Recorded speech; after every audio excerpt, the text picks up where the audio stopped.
I'm John Hinkle, the senior pastor of First Presbyterian Church. This is your Saturday morning preview of Sunday morning sermon. And it is the last sermon I'm preaching before I go on sabbatical. So we're at the end of our series of sermons asking the question, the church is. And we end our series with this notion that the church is advancing. Meaning that we were created to move the church forward. And the only way the church can move forward is what? If we move forward. Because why? The church is not this one-size-fit-all kind of box. The church is made up of people. We make up the church. So if the church is going to advance, that means we, the members of the church, have to advance. And so we're going to look at how this best happens, but we're going to talk about why this doesn't happen.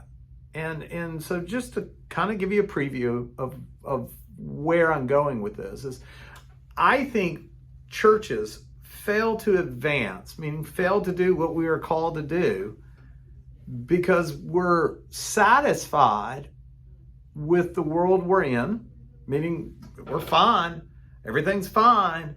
Why should we do anything that could upset that? Or worse, we are clinging to old memories we have of the past. We loved what the church looked like back here, and it's kind of scary what's facing us over here.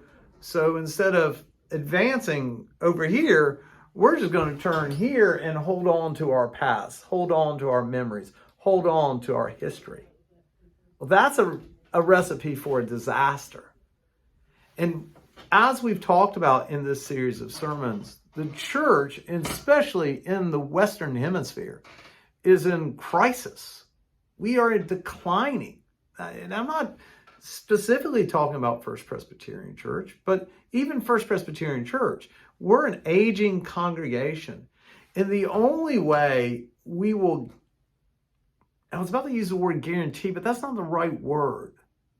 The only way we will have a future is if we are willing to move forward. And moving forward, though, that takes risk. That takes doing things that maybe we've never done them this way before, doing things we've never done before. It takes out-of-box thinking. It even takes a mindset that we are willing to fail in trying to succeed. We're willing to fail in trying to succeed. And that even in our failure, we can learn from it, grow from it, and advance from it. But to do that, well, that takes some faith. So that's what we're going to talk about. We're going to talk about this. And we're actually going to focus on one of my favorite theories that Bobby debunked, by the way, which is the frog in the boiling pot of water. So I look forward to being with you Sunday. I really look forward to being with you Sunday. Yeah. So shout out to Glenn Emery, Will Fraley, my super fan, Hayden Still, and Melanie Ship. Talk to you later.